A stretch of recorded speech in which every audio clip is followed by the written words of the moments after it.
Hello, and welcome to another episode of the Locked In Podcast. My name is Ani, My name is Shri. and this is episode 10. We're really excited about today's episode. We have some fun crossover events going on with kind of making the Avengers out of professional athletes from history from today. So we're going to have that for you in a bit. We'd like to thank everyone for the great feedback we got on some of our past episodes. We just had the Daryl Armstrong interview. If you haven't checked that out, he's an assistant coach with the Mavs, former Sixth Man of the Year in 1999. So a lot of good stuff in that episode. Reminder to just follow us on Spotify, SoundCloud, Apple Podcasts, Instagram, you name it, we got it. Ani, you got some news you want to talk about for today? Yeah, so some of the news we have for today, there isn't a lot of sports news, but the NBA is potentially thinking about going to Disneyland. We talked about this a few episodes ago, but now it's becoming more and more a realistic possibility, where the NBA, as reported by Shams Charania and a few other people of The Athletic, could potentially be moving to Disneyland. Not the entire NBA, maybe potentially a conference or just a division or something, but the Disneyland, or Disney World, sorry. Disney World has the facilities, they have hotels there, they have facilities to train people, so it actually might be a pretty good deal. So again, I thought it was a good idea. Shri expressed some real regret. Shri, do you want to eat your words now or when it actually happens?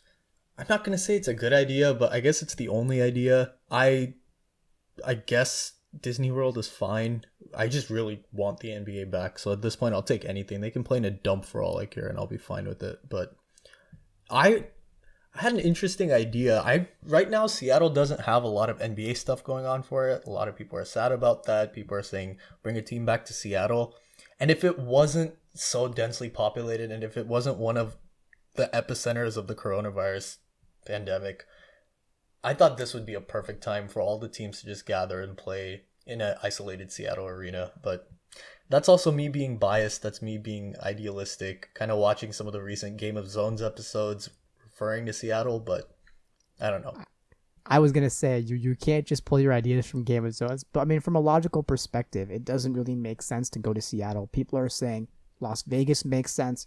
People are saying Disney World makes sense. People are saying potentially Houston, because the practice facilities and the arena are so close together. So I think from a logical perspective, Houston doesn't necessarily have the infrastructure to handle so many teams and players, because again, people are thinking that even for baseball, all of baseball teams could be in like one or two states, like Arizona and Florida, for example. So thinking about that with regards to the NBA, I don't think it makes sense. But one thing a lot of people aren't talking about is the NHL. I feel like the NHL has not gotten a lot of love.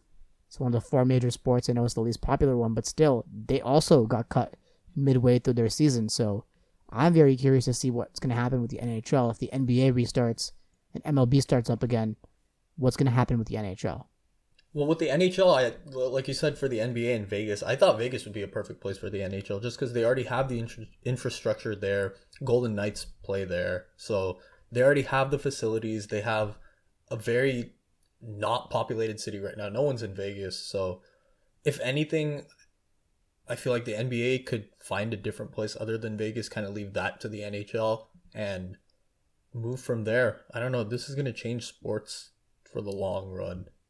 For sure. But some sports did come back this weekend. There was golf and there was NASCAR. I watched the NASCAR race. Thought it was pretty great. But again, sports are slowly coming back. So hopefully with sports coming back, we have more to talk about on this podcast because we are running dry. Yeah, running dry. But something that did come back was Avatar: The Last Airbender on Netflix. And a lot of people have been making memes about it, rewatching it, kind of reliving some of those good times. Only 3 seasons, which seems ridiculous because it has such a huge cultural impact here. But have you been watching? Yeah, of course. I actually, a few months ago, downloaded all of them on zip drives from the internet. Some guy put a Google Drive link. So I've been watching all of quarantine. But because I thought I was so smart. I'm like, oh man, it's not on Netflix. I get to have it. But they finally put it on. I watched the first season of Legend of Korra, which is Avatar the Airbender's like successor in a sense. It's like the sequels. And I watched the first season. I thought it was pretty terrible, so I stopped watching. Don't like that show at all. But I'm really glad that at least Avatar: The Last Airbender is back, where I don't have to illegally use my downloaded copies. I can distribute on Netflix itself. But I'm really happy. A lot of my friends, that haven't watched it are watching it for the first time, and they're really enjoying it. And I'm really glad that this show is again getting the popularity that it once had. Love this show, and I love what it brings. So again, I'm really happy and seeing a lot of Avatar: The Last Airbender memes out there on Twitter and Facebook, which I absolutely love. So, Bro, all of the if Katara just had a gun, the show would be one episode. if But Momo had a gun, that would be hilarious. God, that I don't know. Avatar is one of those shows where you can rewatch it. It's not corny. It's really well made. I even as a young kid, you just felt. I don't know how many times I was in the shower and thought I could just bend water, but there's such a huge impact that show's had. It's very, I wouldn't say underrated, but one of the better animated shows made. I think it's one of the greatest TV shows of all time. And just I watched it before recording this episode, and I watched one of the Ba Sing Se episodes, the episode where they try and meet the king of Ba Sing Se. Don't want to spoil anything for anyone, but in the episode you can just see what Ba Sing Se is like. It's kind of like a dystopian city where you're not allowed to talk about the war, you're not allowed to talk about what's happening outside of the walls of Ba Sing Se, and they do so much to protect the quote-unquote culture of it. Kind of feels like 1984-esque, kind of feels like what Russia is right now, especially prevalent with what Russia is going through with the coronavirus. So it just seems so relevant that a kid's show could talk about such deep ideals, and the entire show is just a huge analogy for the never-ending nature of war. And I think the good versus evil battle, the redemption arc of Zuko, which is amazing, is just really mature for a kid's show that even as a 22-year-old I can watch it and still get enjoyment out of it and enjoy it every single time I'm watching it again. So I think it's truly one of the great shows of our generation, one of the greatest TV shows of all time, and I think it inspired a lot of minds. So really glad it's back on Netflix. But speaking of things that came to an end, that was a terrible transition, I know, but The Last Dance episode, out of that. The Last Dance episode 9 and 10 came out. Finally came to an end after 5 weekends. Thoughts on that, Sri? It was a crazy, crazy journey.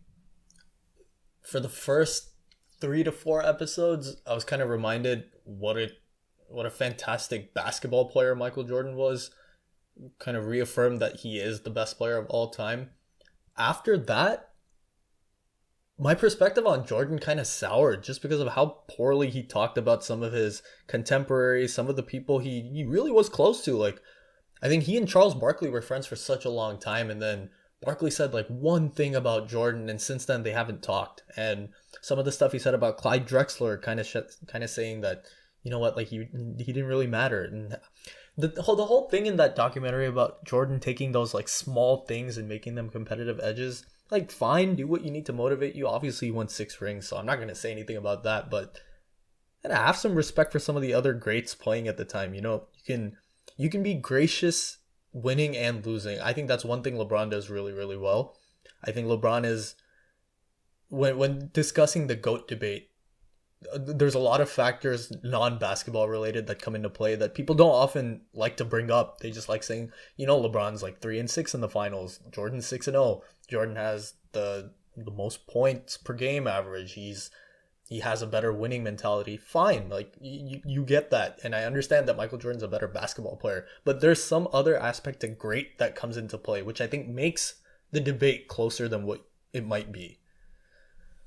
Yes, speaking off that, I'm always reminded to make comparisons to other sports. I mean, when you're talking about Michael Jordan taking small things that he sees from other great basketball players and using them to motivate him, I think of someone like Roger Federer, someone who I admire and watch a lot, someone who's considered one of the greatest of all time in tennis, if not the greatest, but seeing how he fares against Novak Djokovic and Rafael Nadal, and I wish he had more of that Michael Jordan mentality, because sometimes I feel like of course he's trying to win, but he doesn't have that I'm going to win no matter what the cost is type mentality, because he is friendlier to Novak Djokovic and Rafael Nadal, whoever he's playing, compared to when Michael Jordan was playing you, for example, like when he was playing Charles Barkley and the Phoenix Suns, he hated Charles Barkley. Even if they were friends before that, the minute they started playing, he did everything in his power and in his mind to hate Charles Barkley as much as he needed to motivate him to win. And I feel like when you do that, and when that's your attitude and mentality going into things, it's really hard to rewire your brain to unhate a certain player. Which is why I feel like if Kobe Bryant had entered the league a few years earlier, or Kobe Bryant hadn't been such a person that was seeking Michael Jordan's advice, they wouldn't have been friends in real life. Because Kobe was seeking MJ's advice, I feel like that's why MJ liked him. But if MJ was, for example, on the Magic team that they had to face, maybe that's why MJ and Shaq aren't really good friends, because MJ had to beat Shaq and he had to motivate himself to beat Shaq. And we saw him trash talking Shaq in the 9th episode or the 10th episode, one of the two. And he said, I'm not Shaq though. Right? So I think they were talking about the Pacers or maybe the Jazz. I forget. But so I think having that mentality is something that I wish some of my other favorite athletes would have. But I think Kobe is like the better version of MJ in that. Kobe found everything he needed to motivate himself, but it's not like if you saw KG off the court, he would hate KG. Him and KG were friends. You know, they both got drafted around the same time. They both went through the league together. And although he was on that Celtics team that they played against in 2 championships, and they lost one, they beat the other, him and KG were still friends. So it's not like Kobe hated every single player. Him and LeBron were still friends. Him and Russell Westbrook were still friends. It's not like he hated these players. So I think, in my mind, that's one thing I learned a lot about Michael Jordan is I always knew that he was a relentless competitor, and I feel like I knew how great he was because I watched a lot of MJ highlights on YouTube when I was a kid. But again, looking into the attitude and seeing what his other teammates talked about him and also seeing the backlash coming off of it. People saying Scottie Pippen very mad at how he was portrayed. People saying Horace Grant was treated super unfairly. And just seeing how MJ belittled his teammates was kind of showing me that, wow, maybe, again, kind of echoing what you said, of course I still think Michael Jordan's the greatest of all time, but people say, and people are still saying that there's no cause to greatness. I think there is, because I think if you look at the way Kobe did it, Kobe was still great and had a very similar attitude, but he didn't take it over that line. And we heard Jeremy Lin's story. If you guys haven't, you guys check it out, where before the trade deadline, the day before the trade deadline, Kobe Bryant came into the Lakers practice room, and he was injured. And people were like, oh, Kobe, why are you here? And he said, I just wanted to say goodbye to some of you bums before you got traded. Goat, dude. And hilarious. But the thing is, if you got traded, it wasn't like Kobe wasn't going to talk to you. He had that attitude and he wanted to motivate you, but he wasn't going to not talk to you, or he wasn't going to hate you or trash talk you all the time the way that Michael Jordan did. I think Kobe Bryant was like right underneath the line and Michael Jordan was right above the line. I think that's the difference between those two in terms of specifically attitude, which is why when Kobe passed, and even when Kobe didn't, like when Kobe was still alive, people had this reverence to him and they were okay with going up to him. I think some NBA players that played with MJ are still scared to go up to him. Like I think if Charles Barkley saw MJ in the room, maybe he, like Larry Bird has a good relationship with MJ, but maybe not Chuck, or maybe not someone like Hakeem, or maybe not someone like Clyde Drexler. So I think, again, that's really what kind of bothered me through watching The Last Dance, was just Michael Jordan's attitude. But again, I can't really say anything. And again, MJ said at the end of episode 6 or 7 that there's a cost to greatness, there's a price to greatness, and there's a reason he's the greatest of all time, and that is his attitude. So that's the way he won, and that's why he's the greatest. Well, I got two follow-ups on what you said. So I didn't expect the Federer bash, considering he's your like favorite guy, he's your man, because Roger is unquestionably great. Whether it's his playing, his off the court behavior, his just general being an ambassador for the game, he does everything you want of the GOAT, of the greatest of all time. He's relatable with fans. He is superior to his competitors, whether it's Rafa, Djokovic, or Murray for the time being. I think he and Rafa's rivalry is incredible. They both have the greatest of mutual respect. When they're on the court, they leave it all. And I have nothing bad to say about Federer. Like, yeah, you can say, I wish he wanted to just destroy Rafa on the court. And off the court, they can be fine. But on the court, I just want him to just completely obliterate him. I think he did that. I think the reason why I'm saying that is because I've been talking a lot of tennis with my friends and rewatching old highlights. And there's so many times when Federer was tantalizingly close to winning another Grand Slam or another tournament against Rafael Nadal, against Djokovic. And one that really pops in my mind is 2019 Wimbledon Finals. Federer had 2 match points against Djokovic in the 5th set and didn't close out. And I just feel like the reason why I love Federer is because he's such a gentleman, and he's such an ambassador for the game, and he's won the sportsmanship award in tennis more than anybody else. So everybody loves him and he's universally adored, which is great. But I feel like if he had more of the MJ Kobe type attitude, the more of the killer mama mentality type attitude, he might have won 1 or 2 or 3 more Grand Slams than he already has. I just feel like that could have pushed him over And I feel like in a few years when Novak Djokovic gets to 20, or even when Rafael Nadal gets to 20, is at 19, I'm pretty confident that both of them will get to 20. Especially when Novak gets to 20. It'll be unquestionable that Novak is the GOAT, just because even right now, it's hard to argue Federer is the GOAT, and Novak has, I think, 16. So I just, as someone who loves Federer so much, I just wish he had that sort of Kobe Bryant, Michael Jordan type mentality to push him over the edge. It's not really Federer bashing, and I feel really bad for saying it, but it's just something I've been thinking about the past few days of what if Federer has all this talent and he's such a gentleman, but what if he had this little button that he turned on sometimes where he just went ruthless and didn't care about anything except winning? No, I get it. Kind of makes sense, but also the thing with basketball is even if you have that mentality Jordan has, and you're having an off game or something, you have your teammates to back you. Like he had Scotty when Jordan was off, he had Scotty. He had Scotty. He had Rodman for the time being. He could rely on Paxson and Kerr to hit those clutch shots. Like whether you like to admit it or not, you need help in basketball, and I think that's one thing a lot of the greats have. Like Kobe had Shaq had Kobe. It just worked well until it didn't, obviously. But with tennis, you're playing not only your opponent individually, but you're playing against your mind. When you make a mistake in tennis, you have no one to blame but yourself. You can't say, oh, it's my teammate's fault. Like, he did this. You can't bash anyone. It's just you. So I think when you say that you want Federer to have Jordan's mentality, yeah, like, I feel like Federer with McEnroe's attitude would be the greatest tennis player of all time. Unquestionable. Like, Isn't no that just doubt. Agassi? No, Agassi wasn't the player Federer is. I mean, no, I know, but like, I feel like Agassi was a bit more talented than John McEnroe, but had McEnroe's attitude, but just couldn't do it. But without the consistency of Federer. Yeah, that's true, actually. So, I mean, it's just such a fine line in tennis. I think that's why it's, you got to be mindful of, you see players like, who's the Kyrgios, bro? I love Kyrgios, one of my favorite players. Like, I think he has that Jordan attitude, but like, no, he doesn't. Kyrgios, He doesn't. No. Here, listen to me. Like, it's half of Jordan and half just like the laziest guy ever in tennis. Okay, yeah, right? there we like, go. He just doesn't care. But yeah. That's what I'm saying. In tennis, there's such a broad spectrum of like what it takes to be great. So I don't know. Like I kind of get where you're going at with the I wish Federer was Jordan. I'm taking Federer who he is right now and who he's been for his career. He's something special. And I wanted to say your Kobe point was right. Like, Kobe needed Jordan to like elevate his game, but despite maintaining that somewhat like ruthless killer on the court mentality, like in his book he wrote about how hard it was to guard Tracy McGrady, how much of a competitor Paul Pierce was. He praised his contemporaries, took what they gave him on the court and he praised them while becoming better. And I think that was one of the, oh, you got the book too? Man, we got to put this on the video. But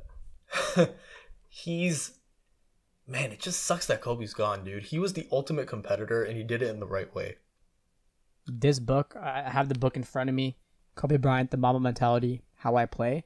Really one of the best books I've read. It is so good. I recommend everyone buy the actual physical book. I bought it and it's pretty great. So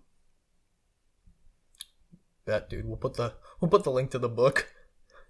We'll put the affiliate link. No, we're not going to put an affiliate link. But hey, if you want to buy it, you should. I think it's a great book. But yeah, I think that's all we have with regards to the news, plus a really tangential discussion about Kobe Bryant and Roger Federer. But now let's move on to our main segment of the episode, Athletes as Avengers. So we're assembling the greatest heroes known to the universe. I forgot what their tagline is.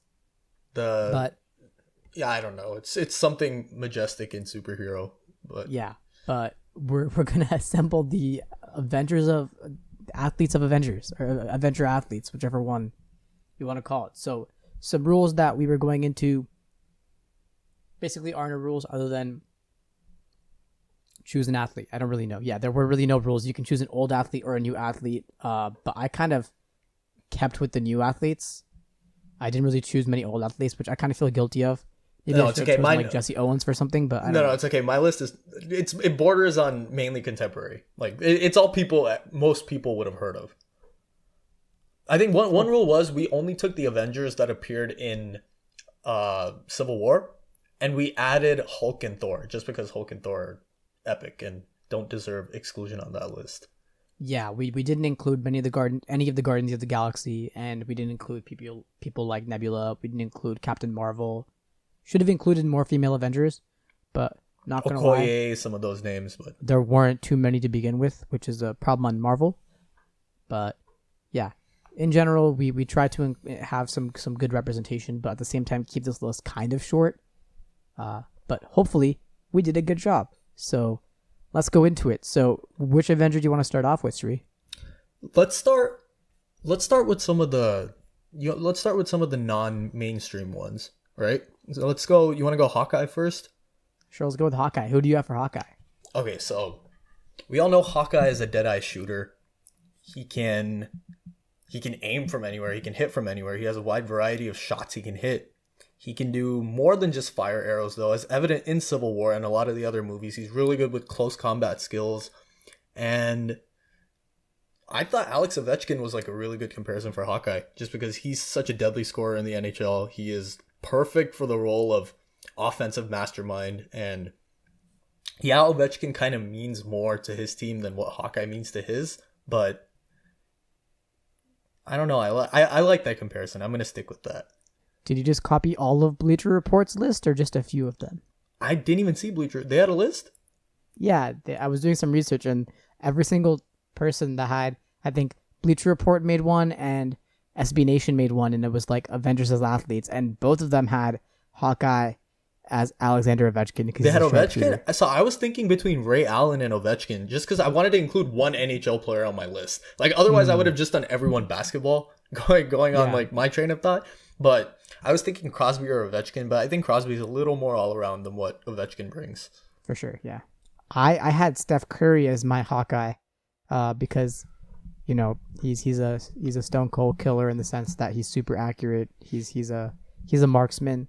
He is the marksman, the best shooter to ever play this game, and Hawkeye's the best shooter to ever play the game of shooting bows and arrows in the MCU.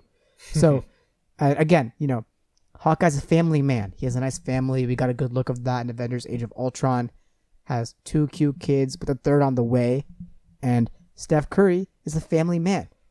His wife is really active in the NBA community. He has 3 kids, which is now what Hawkeye has, And we saw that great scene at the beginning of Avengers Endgame where Hawkeye was teaching his daughter how to shoot like a bow and arrow. And we see Steph teaching Riley how to play basketball. So I think the comparisons are perfect. Hawkeye lives in the middle of nowhere. Steph lives in Moraga, which is basically the middle of nowhere. I think the comparisons are super apt, so that's why I believe Steph is Hawkeye.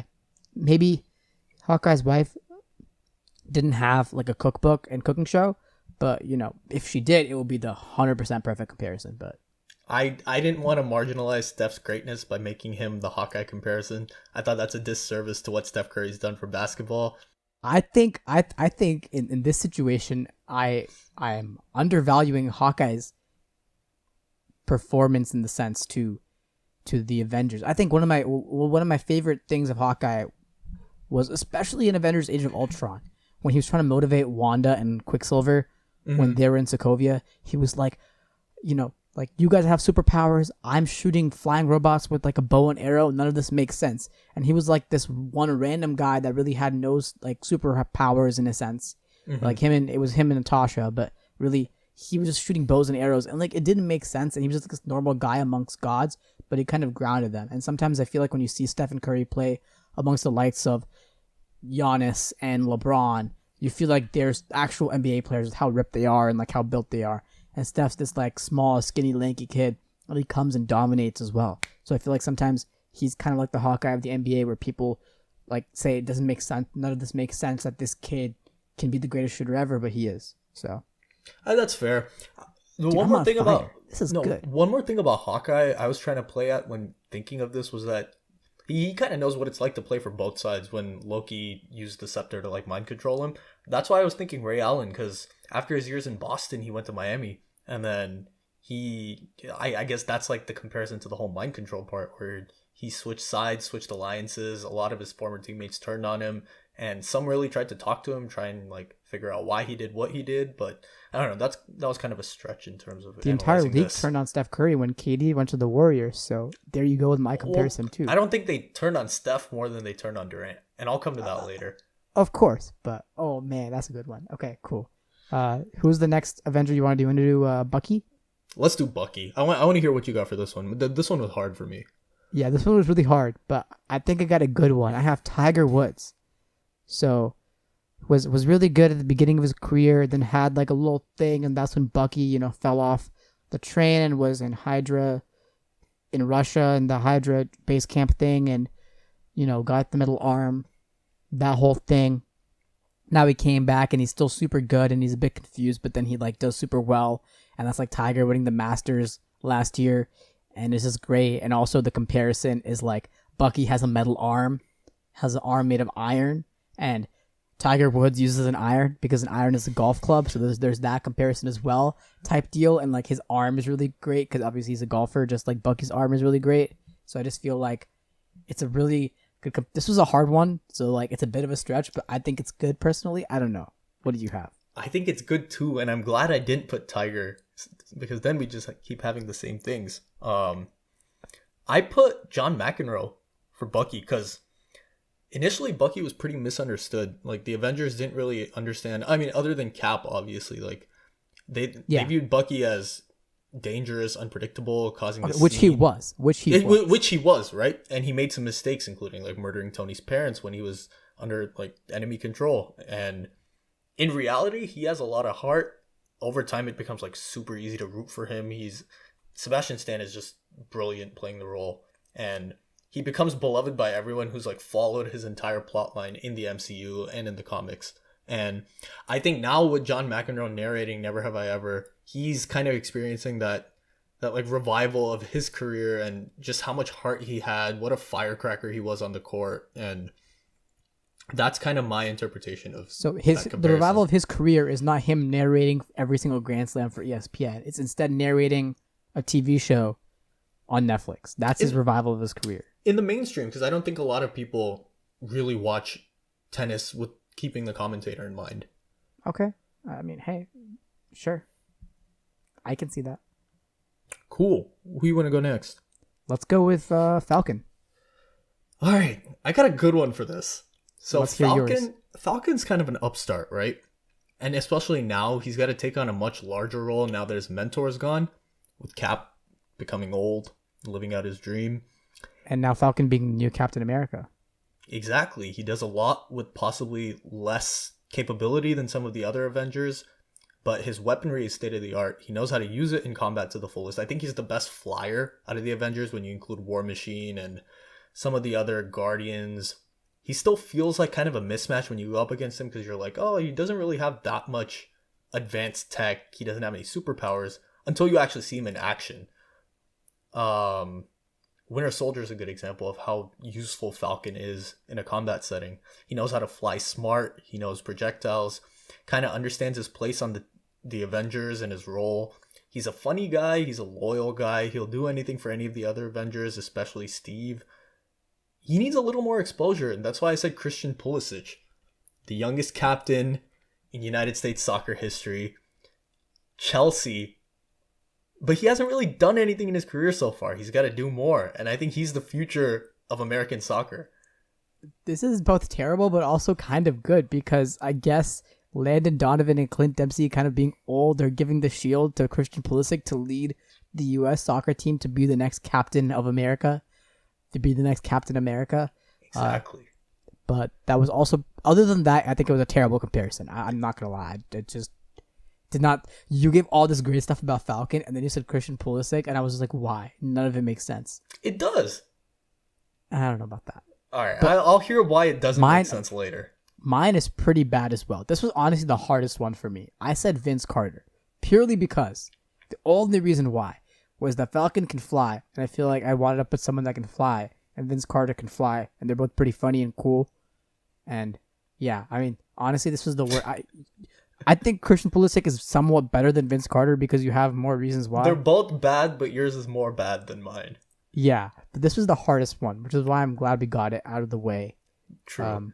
And we're not here to talk about whose list is better or worse. This is all just super open to interpretation. But this my list is better. But yeah. You want to play that game? Let's go. All right, who's next? Who do you want to do? Let's do War Machine. Okay, cool. Who do you have for War Machine? Okay, young Rhodey, man, overcame a tremendous physical impairment. He was paralyzed in the Battle of Wakanda, shot down by Vision. He was not paralyzed in the Battle of Wakanda. He was paralyzed in Civil War. In Civil War, sorry. Oh, no. This is my notes for something else. Sorry. He was paralyzed in Civil War when he was shot by Vision's laser. Had to come back from a huge injury to once again become a high-level contributor. He's clinical in his combat work. He's one of the smoothest Avengers, both in terms of his one-liners, how he talks, as well as his actual fighting ability. It's a weird one. I said Paul George. He's one of the smoothest players in the league, often overlooked. Just a really clinical, smart player. I don't know. So who do you have as your Tony Stark then? Do you really want to know? Yeah, I want to know. Well, no, that defeats the purpose. Those are the big guys. We'll get to them later. Okay, They're not. no, I'm not because- relating the two because in Avengers, obviously, like War Machine and Tony are like inextricably linked. But I'm not doing that. I'm just individually. Okay. talking No, about cool. it. Okay, that makes sense. Okay, that's a pretty good comparison actually. I like to think about the injury. So Who do you have? cool. So mine is linked to who I have for Tony Stark. So maybe by saying who I have for War Machine, you can guess who Am I I have gonna for guess Stark. Tony? But I mean, you can guess if you want right now. But for War Machine, I have Rafael Nadal because I feel like Rafael Nadal has. I mean, I'm just gonna say I feel like I have to compare it to Tony because then it makes total sense. Go. So I'm gonna have to reveal my Tony Stark if that's okay with you, Shri. Yeah, I don't care. Okay, so my Tony Stark is Roger Federer, right? That's a 'Cause- terrible comparison. no, it's a great comparison. And okay, first let's go with Tony Stark, Roger Federer. So Tony Stark is considered like the genius, like billionaire, philanthropic playboy, and I feel like that almost describes Roger Federer, except he's more of a family man. But you know, Tony Stark is like smooth, he's cool, he has all the weapons in the book, he's like talented, and I feel like that's Roger Federer, you know? He's such a smooth, suave guy. Everybody loves him, universally beloved, has all the tools in the book with regards to tennis. He's like he exudes like swag in like a suave kind of way. He's a playboy without being it. He dresses so nice all the time. He's like the best dressed player in men's tennis and one of the best dressed players in the world with regards to sport. So that's why I feel like he's also super rich. So that's why I feel like he's Tony Stark. And then with regards to Nadal as War Machine and Tony Stark are really good friends. And War Machine kind of came after Tony Stark, of course, because Tony Stark in real life, you know, gave his suit to the U.S. Army, and that's what War Machine uses. And War Machine still has a lot of good weaponry, but he was in the Army, so he has more of like a tough attitude. He's still a funny guy, but he's much more of a serious person than Tony Stark is. And also, again, as you said, he came back from injury, so I feel like, again, Nadal is much more of a serious person than Federer is, but still a very funny person. Came after him, but, you know, both of them are good friends and make a good team. We've seen Federer and Nadal play a few doubles matches together. They're pretty good. And also, Nadal had a few points in his career where he was injured, but he came back from that. He came back pretty strong, and now he's still a really good player, and he's almost as good as Federer. So I feel like that's why I have War Machine as Nadal and Tony Stark as Roger Federer. I really like the Nadal pick if you didn't tell me that Federer was Tony. Why do you not like the Federer-Tony pick? Because I thought that was my 'Cause- best pick, and 'cause I when- was like, dude, this is great. The thing with Tony is when you first meet him, he doesn't really come off as like well liked. You know what I'm saying? Like it's the same See, the way. thing is, when you first met Roger Federer, he didn't come off as well liked. He I used don't to throw think so. temper There was tantrums on never. the court. There was. No, in 2000, 2001, he used to Bro, throw we temper were- tantrums on the court. We were goddamn 3 years old. I didn't care who was playing tennis, bro. It I was trying to doesn't learn how matter. to walk. It doesn't matter. When the people of the world first met Roger Federer, he wasn't super well liked. But then his coach died, and it really toughened him up and made him practice a lot more and become more serious. And then he has that cool, calm demeanor. So I feel like that's the same thing with Roger Federer. He came on the court. Initially, when he first came on the scene, people didn't like him. But then he came on, and again, he has every single weapon in his arsenal. He's rich. He's suave. He knows exactly what he's doing. He's a cool guy. Everyone wants to be him. I don't know. Everyone does want to be him, but I also thought Tony was more of the selfish, cocky, arrogant type than Yeah, that's the one thing where I was like, it's hard to make again, this is not a one-to-one comparison. Of course. But I just feel like when I think of Roger Federer and an Avenger countertype, I think of Tony Stark. There's no one else. Fair. I will save Tony for later. I don't Okay, want to cool. do Tony right now. You want to do? Sorry, just for me, it worked really well with War Machine. Oh no, of course. Your guys are linked. Yeah. Let's do Black Panther. Who do you have for Black Panther? I have a cultural figure, Okay. a suave man, a background rooted in tradition, provides for his friends in need, whether it's the Jamaican track team or just anyone who looks up to him in terms of a running perspective. He fights for what he believes is right. He's done a lot of activism work. He has? Yeah, he actually has. Okay, cool. I didn't know This that. was some research I did. Good job. He has amazing tech that he uses in combat, also known as his ridiculous shoes. Just stands out in every Olympic meet. And he's a really good interviewee. Like he has really good quotes. He's funny. I've heard him in like one or two podcasts before, and he's always been pretty entertaining. Wait, so Bolt. Black Panther is a good interviewee. I've never heard interviews with Black Panther, and people are like, oh man, Black Panther is a really good interviewee. I'm comparing this guy being interviewed to Black Panther just talking. Okay, I don't think it's like the lines. It's like the lines that we don't do this here. You know, like in Black Panther, how he like just says like random things that are just like hella funny. I think Bolt's like that. Okay. I like the comparison. I really like the comparison. I love the cultural aspect of it. I think it's a good comparison. Yeah. Mine is pretty bad, but I like it. I have Aaron Donald as Black Panther. Because interesting take. Yeah, I just the cultural aspect of it, I don't really know, but I feel like if you look at Aaron Donald, the spirit that T'Challa embodies when he's Black Panther, I feel like Aaron Donald embodies when he's on the football field, and they're both beasts physically and mentally. They're both crazy all-rounded people, and I just think that, I mean, granted, I don't think Aaron Donald is like very spiritual or cultural, or he doesn't fit King T'Challa in that sort of way. You're kind of going more for like the physical attributes and the raw strength they both have, right? Exactly, yeah, and also just I think their attitudes and when they're on the battlefield are very similar. I agree. They're willing to take it on. They're willing to take it on all themselves. If you look at that Super Bowl with the Rams against the Patriots, like it was basically Aaron Donald versus all 6 or all 5 Patriots offensive linemen. It was pretty crazy.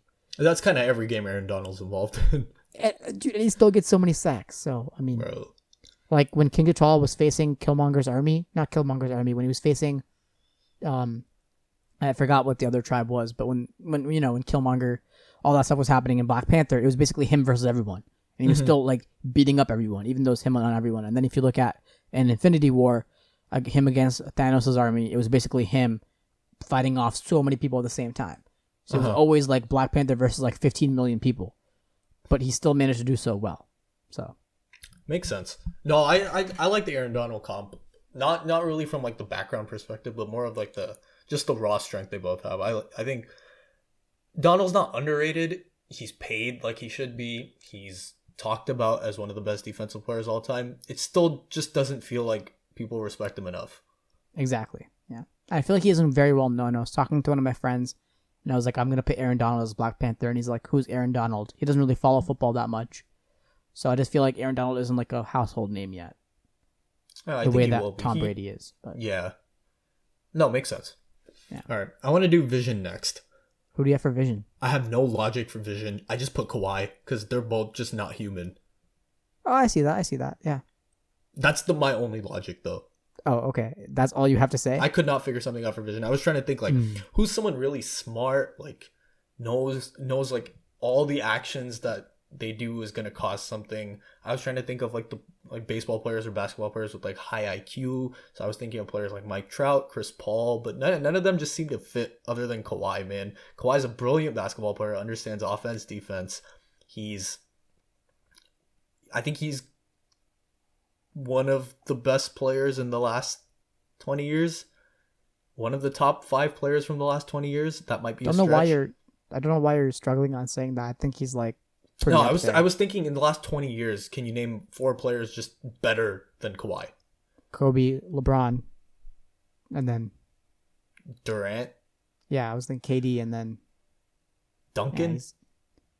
Timmy D. Yeah, sorry too. Maybe not top 5. He might be a top 10 player in this last 20 years. But yeah, Kawhi's smart, knows his role. He's a superstar, and he's not human. I get that. Yeah, makes sense. Kawhi doesn't have emotions. He gets software updates, man. Hey man, Vision got emotions for Wanda, so. True, and Kawhi's got emotions for strip clubs. Oh man, I have Ronaldo as my Vision. So the reason I chose that is like when you see Ronaldo's body physically, it feels like God made him or like he was made in a lab. He's really he's a physical specimen. People always say like Ronaldo is like if like Michelangelo made a statue. He's kind of like the David. He's like chiseled and he's just like a perfect human being in that sense. And I think Vision again was created in a lab environment.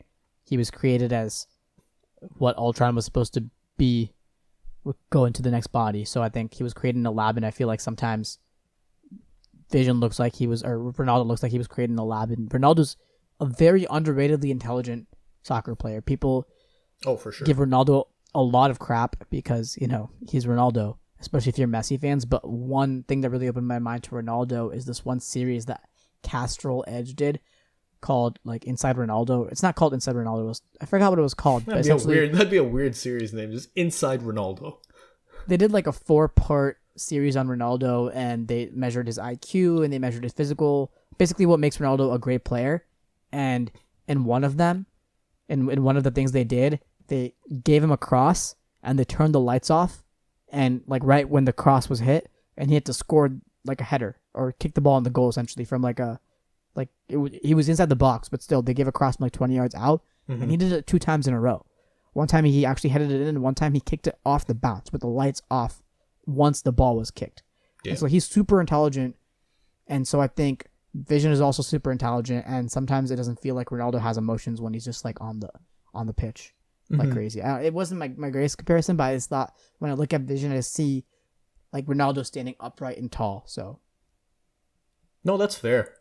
And Ronaldo and Messi are always going to be criticized as not reaching that like pinnacle of World Cup success, but their individual accomplishments are second to none. Definitely. It's called Ronaldo Tested to the Limit. If anybody wants to search it up on YouTube, it's a great series, but it's pretty crazy. You said it was Castrol Oil that did it? Castrol Edge, or the people that sponsored it. I don't know why I remember that, but I do. But I don't remember the name. Yeah, I don't know. That's just me, but... Got it. Yeah. Cool. Okay. Speaking of Vision, let's do Wanda next. So, who do you have for Wanda? Bro, okay, I have so much to say about Wanda. She's supremely underrated. I think she's one of the 3 strongest Avengers. Bro, she literally bent Thanos against his will in Endgame. Spoilers, if you haven't seen this. And that caused the whole, Infinity War. And Infinity War, but she caused the whole, like, rain fire when Thanos just ordered complete gunfire and lasers and everything on the battlefield. Kind of turning the tide of that battle and spelling doom for his own men. And she had the whole transformation of going from Hydra to Ultron, gaining perspective, realizing what was right. Ended up choosing wisely with Hawkeye's help and helping the Avengers. I'm not really focusing on that as much. I'm kind of just focusing on the underrated aspect.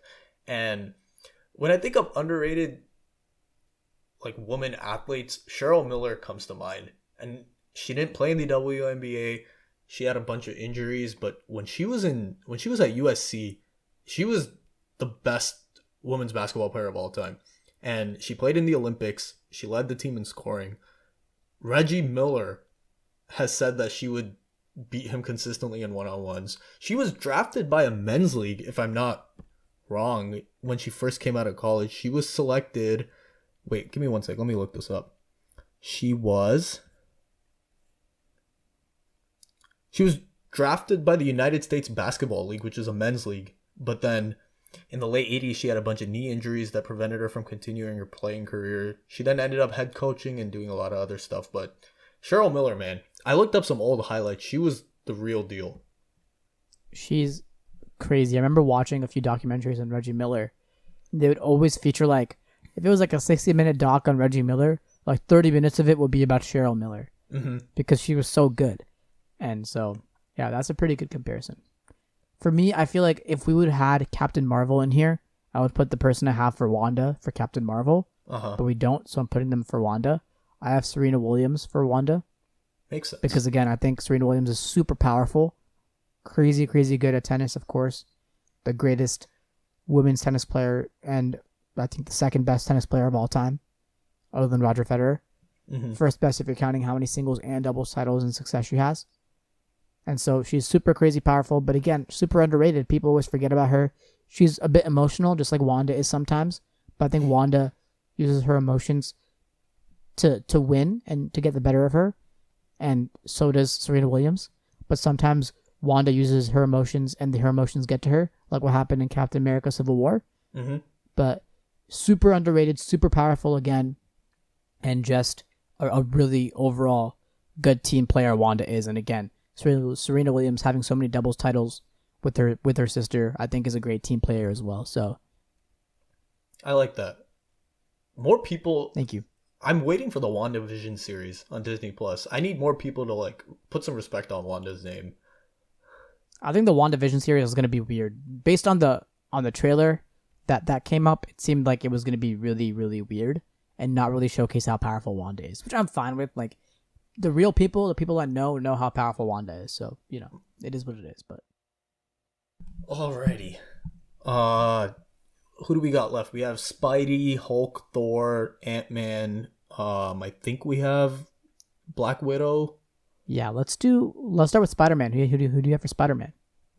Alright, so our boy Peter Parker is irrationally brave. He always thinks he can do more than what he's tasked with. He follows in the footsteps of his Avengers father figure, who I'll get to later. And you might guess it from this. He acts and thinks in a similar way to Tony. He's cocky yet not as brash, powerful, and arguably one of the most versatile Avengers in terms of what he can do to help a team. Also, his new suit is ridiculous. He can do anything. I think if you could think of a power, he probably has it in his suit. Just presses a button, voice commands, talks to it, whatever. And he always just wants to keep learning and doing stuff. And I thought Spidey was Kobe. Interesting comparison. Very interesting comparison. Okay. I need some time to think about. I don't know. For me, Spider-Man is always a kid. So putting Kobe as Spider-Man is just like I think it makes more sense when I explain who Tony is. Oh, so basically you're saying Tony is MJ. Okay. Yeah. Got it. Okay. I'll explain it later. No, I get it. It's just, seeing... Okay, I guess from that perspective, if you put MJ as MJ was when Kobe came into the league, then Kobe would be a kid when MJ was like in his late 30s, early 40s. Tony's in his late 40s, early 50s, but still, okay. That makes sense then. I totally get that. That's a pretty good comparison, dude. Good job. Thanks, dude. Damn. Yeah. I have Kylian Mbappe, the French soccer player. First off, a remarkable similarity. The French soccer team's kits, their jersey colors are, wow, what do you know? Blue and red. What's Spider-Man's costume super suit colors? Blue and red. Wow, what a comparison right off the bat. But also just, Kylian Mbappe's young, but he's already one of the best players in the world. He's super fast, and Spider-Man's really quick. He has a young, spunky attitude. He's always trying to have fun. He's always trying to smile on the pitch, but he's also able to keep up with the best of the best. He was able to lead his team to a World Cup victory in the 2018 World Cup. It wasn't 2018, right? Yes. 2018 World Cup. Yeah. And he's young. He has a lot to prove. He's still hungry. With regards to the whole looking up to his... I don't have a comparison because I already said Tony Stark was Roger Federer for me, but I think Mbappe is really young and he has that spunky attitude. And just he reminds me a lot of Spider-Man. He reminds me of a kid that somehow when he puts on his jersey transforms into like this crazy superhero. When you see Kylian Mbappe off the pitch, he seems like a kid. Dude, he's younger than me and you. Bro, but yeah. He's literally one of the world's greatest soccer players. So I think that's crazy, and that's why I think he's Mbappe.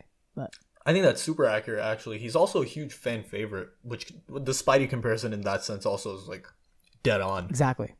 Yeah. Mbappe kind of exploded after that World Cup. He was known before. He was kind of like that like prodigy coming up. I don't know if you remember. Actually, you probably do. Freddie Adu coming up in the United States soccer. It's hugely talked about. Ended up being a huge bust. This is kind of who Freddie Adu was supposed to be. Yeah, and definitely. Mbappe's been a monster. Yeah. Let's do Ant-Man next. Who do you have for Ant-Man? All right. Ant-Man is small, but can play big. He does a lot of the dirty work that the other team members don't really do. He Can I warps... guess it at the end of your thing? Yeah. He warps the dimensions of the field.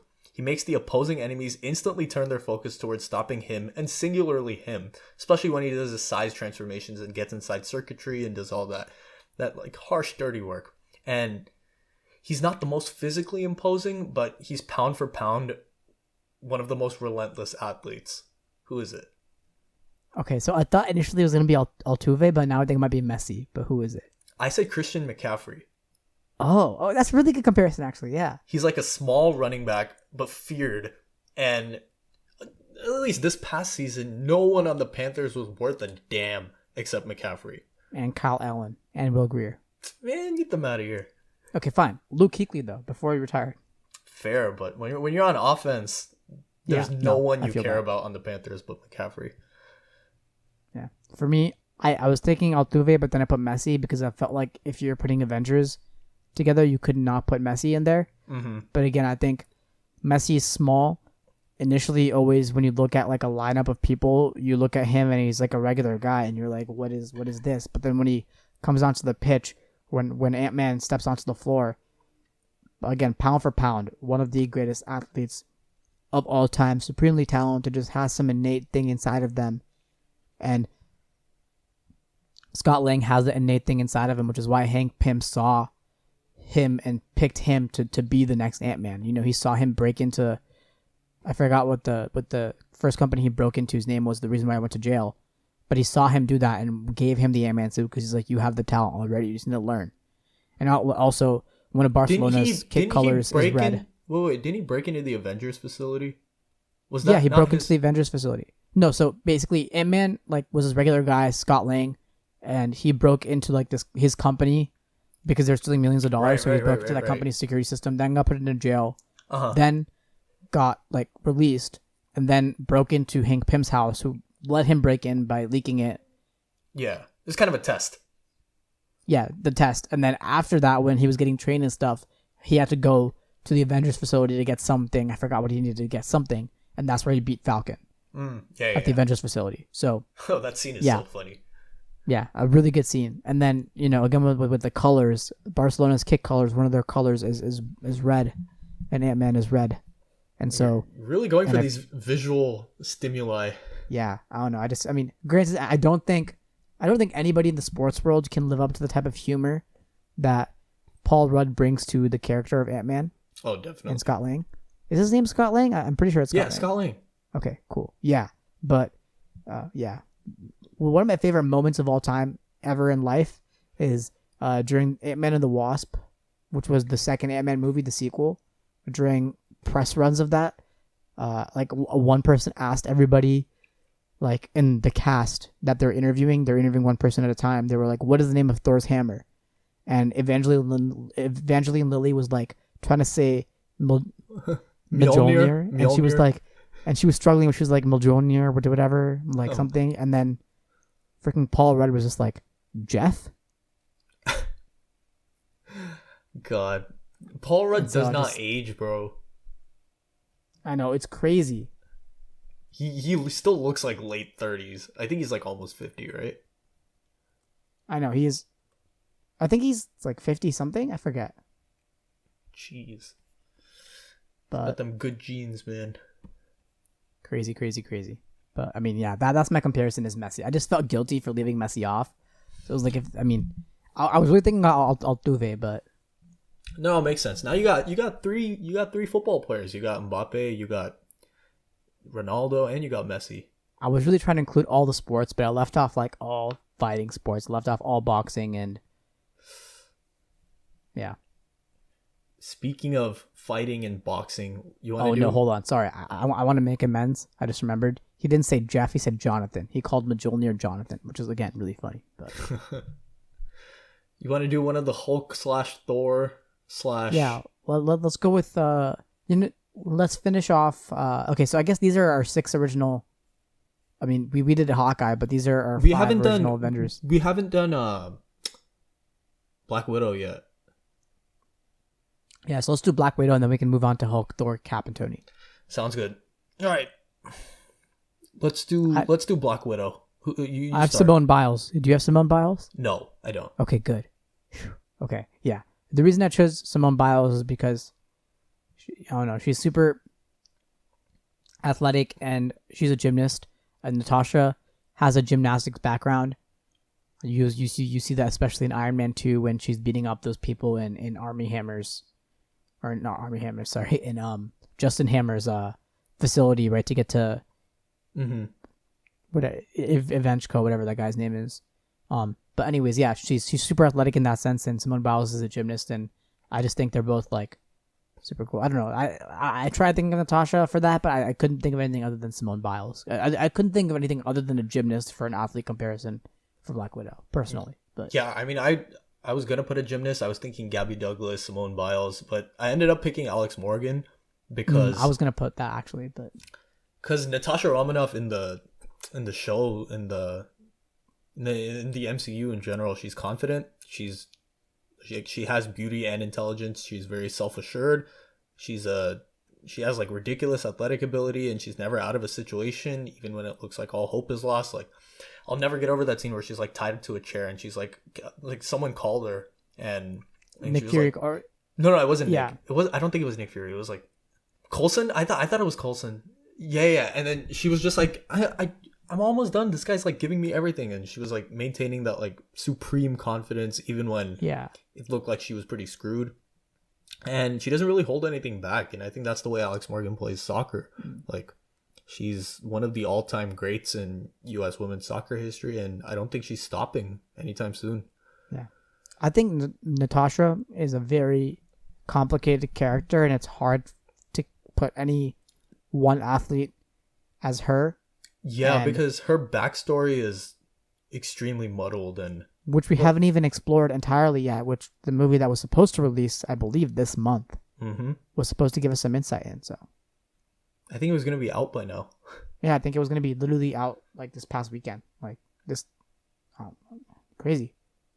But yeah. That one was hard. Yeah. Now let's go with Hulk. Who do you have for Hulk? Hulk Hogan. No, I'm just kidding. I have this is a very curious choice. So I treated this as Hulk / Banner. So there's two personas. There's one who's an absolute beast, destroys everyone in his path, associated with complete damage and chaos. He's unstoppable. But there's another side who's very in touch with his emotions. He wants to accept and wants to love, but he doesn't really know how to process those emotions or feelings. He's unsure of himself, and he's very sensitive. And that's why I said Kevin Durant, because you have the killer on the court who can't really be stopped. No one can guard him. He's 7 foot, as Stephen A says, with a 6 whatever wingspan, 7 foot wingspan. I don't even know. He can pull up from 30. He can get the mid-range. He can drive to the hoop. He can score on anybody. He's become a really good defender. He's one of the best NBA players of all time.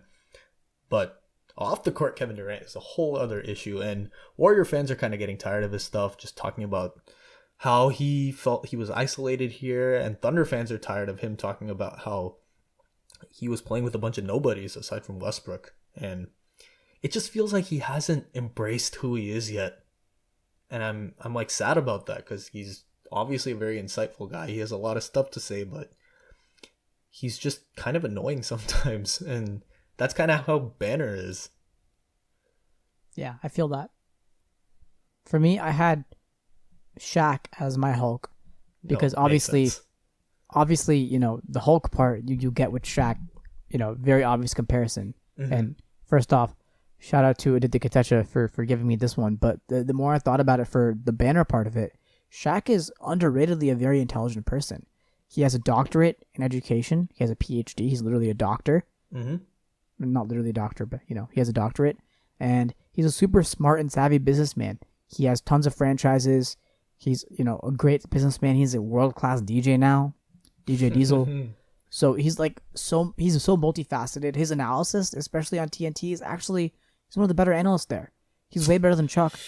I will withhold Chuck. Judgment on calling him a great analyst. He seems very stuck in the past / thinks of himself too highly. he is a great NBA. He's a top 10 NBA player, but Anyways, I think he's a lot smarter than people give him credit for.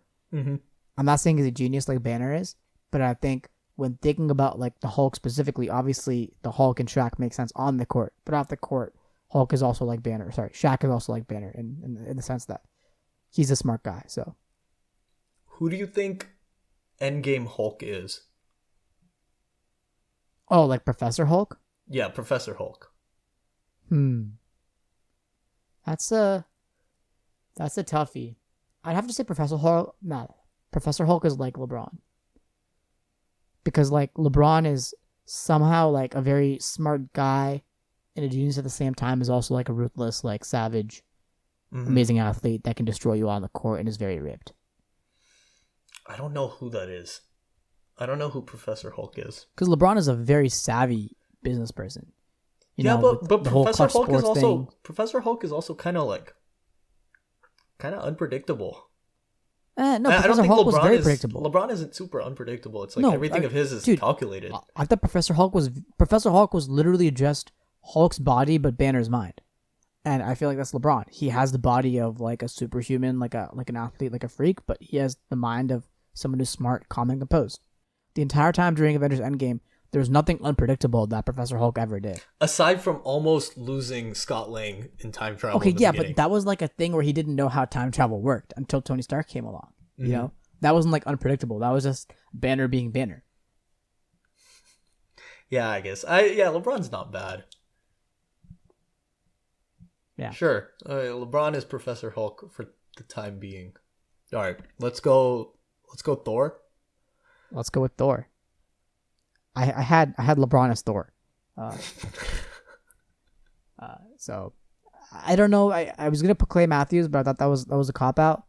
So I put LeBron because Thor is arguably one of the most powerful Avengers, with his hammer or without his hammer, and he's kind of had renaissances in a sense.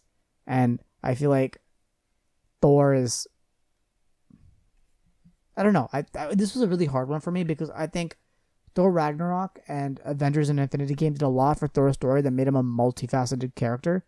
I feel like especially in the first Thor movie, Thor the Dark World, and even Ultron and the first Avengers movie, he was very one-sided, but him losing basically all his family, him losing his mom and losing his dad, him fighting Hela, him realizing that, basically the entirety of his existence was kind of a lie with regards to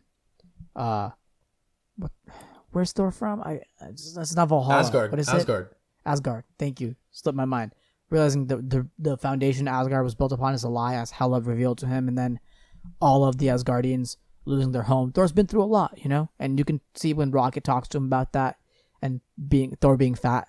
But I just think like LeBron is in terms of the power that Thor has, a great Thor. But the other aspects of it, I wasn't too sure. Thor was honestly one of the harder ones for me, but I was like, screw it, I'll put LeBron. So I put LeBron.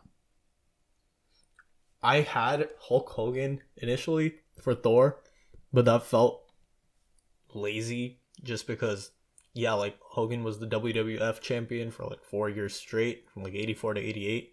He's one of the names that people just know when you think of wrestling and strength. And he's a very brash guy. He's powerful. He's mighty. He has powers that like very few other wrestlers have. But did you keep him as Thor, or did you put someone else? I put LeBron, bro. Oh, okay, cool. Okay, that's nice to hear. Just because I thought LeBron he did more than just act mighty and powerful, and Thor kind of grew into that as his character developed. Like initially he was just an idiot kind of, but then when he met the Guardians and he kind of learned from Jane, especially, like he learned how to be human, and he became a really likable dude. He became someone who's over time their reputation got better, and that's something with LeBron, where in the beginning he was this physical specimen, but no one really liked him. Like I can't say I hated LeBron. I respected his game, but I never really liked him until his like. You were a big LeBron fan, man. Come on. No, I liked his game, but I didn't like the person. You know what I'm saying? Like everyone loves Thor's powers in the beginning. No one really likes what a like cocky, brash, like kind of asshole that he is. But That's true. I think Thor Ragnarok really changed that. Ragnarok was huge in his development. I thought the Miami Heat was big in LeBron's development, made him kind of more personable. And then when he went back to the Cavs, he really embraced that image, and now he's one of the most likable dudes in the NBA. So Yeah. I think that's a Cool. good comparison. Wow, is this our Yeah. first one that's the same? Yeah. Okay, so we've already heard my Tony Stark as Roger Federer. So who do you have as Tony Stark? I think it's Michael Jordan, right? I've already guessed it. But. It is Jordan, and it's because Tony doesn't really come off as well liked. Michael Jordan doesn't really come off as well liked, especially after Last Dance. Tony's a genius. Michael Jordan is a basketball genius and a businessman who is a genius with his Wait. Oh yeah, genius moves drafting Kwame Brown. also having the biggest shoe company and having Patrick Ewing wearing Jordan brand apparel for Georgetown. So I would consider him a brand genius. 50-50. 50-50. His okay. As a GM, he's a terrible I'm not talking. GM. No, we're not talking about the Hornets. We don't talk about the Hornets on this podcast. But Jordan, the businessman. You also From a shoe perspective, What he's I a genius. realized really quickly, so many teams or so many players have their highest scored points against the Hornets. Like LeBron scored a lot of had points against the Hornets. He had a 61-point game against the Hornets. Even Kobe had like 50 or 60 against the Hornets. Like I think Melo had a bunch of points against every team that plays the Hornets. They score a bunch of points. It's because the Hornets have been so bad for so long. Oh no, I know. I was looking at it and I saw like 4 players that had their career highs against the Hornets or the Bobcats as they were. Bro, before. the Bobcats were the biggest meme ever. Gerald Wallace, man. Gerald Wallace, Emeka Okafor, early Kemba Walker. But Really, really funny team. yeah, I mean, Tony single-handedly changes the outcomes of events, just like Michael Jordan in the fourth quarter of games. You know, Tony's not well liked, but at the end of the day, he has the right intentions, and I think that's what Michael Jordan had. Like, obviously, like you said earlier, there's a price to greatness, and Jordan knew that, but he still focused on the winning, and ultimately that made him like the greatest basketball player to ever play. Tony comes off as selfish, cocky, arrogant, often temperamental, but he holds the Avengers together along with Captain America at their most trying times, and he's super, super essential for success. And I think all those characteristics apply to MJ. Good comparison. I like it. So You want to who talk do a you little have bit? You want to for, talk a little bit about Roger as MJ? I know you were like talking about it as yeah. So I compared mean, to again, Nadal. with Roger Federer as Tony Stark, I feel like he's a genius. He's a tennis genius. Some of the things he does on the court are like, wow, this is the greatest player I've ever seen. With Rafael Nadal and Novak Djokovic, you feel like they don't have as much pure tennis skill as Roger Federer does. And I feel like, again, he's super rich. He's suave. Men want to be him. Women want to be with him type deal, which is kind of what like Tony Stark is. He's kind of like, Roger Federer is definitely not a playboy, but I feel like he's a very nice family man. Been with the same, like, been with his wife for, I think, like almost 20 years now, ever since he came onto the scene. So he's been with her for a long time. He's a very good looking man. Yeah, a very good looking man, very suave. He exudes that confidence, and you know that he still performs at a very old age, you know, or I mean not like Federer's super old. He's like 38, 39, but still. And I don't know when I see like a billionaire type deal, I just feel like that's Roger Federer. He's pretty close to being a billionaire too. So, yeah. All right, I guess we're on the last one now, right? Captain America, Steve Rogers. Who do you have for your Captain America? So the thing about Cap is he has a simple background, right? One might say going to high school in San Mateo is a simple background. I have the same person, dude. We both have Brady? Yeah, we both have Brady. That's ridiculous. Actually, it's not even that really. It's not crazy, man, because Makes total sense. Cap embodies America the way Tom Brady embodies American football. And the Patriots, which are, they're not America's team. No one likes the no, Patriots. but the Patriots like logo is like America, and like their color scheme is the same color scheme as Steve Rogers, of course. Captain America's uniform. That's not why I chose him, but that's another reason why I chose him. And another thing is like Cap initially was nearly rejected from service because of his size, stature, but he like worked his tail off, and Brady did the same thing in high school, became a star. They're both natural leaders, and everyone looks to them to make decisions on the field, on the battlefield for Cap. And they're not always well liked, but everyone damn sure like respects what they've done. And both of them have their like physical fitness regimens with like the TB12 method, and Cap just always having the best abs, the best physical condition. So I think they work pretty well. Yeah, I really have nothing else to say because it's literally exactly what I was going to say. So I feel like good on us for choosing the same person. That's a good end to the segment. I'm glad. Yeah. That's all we have for this episode 10 of the Locked In podcast. Remember to follow us on our Instagram, podcast.lockedin.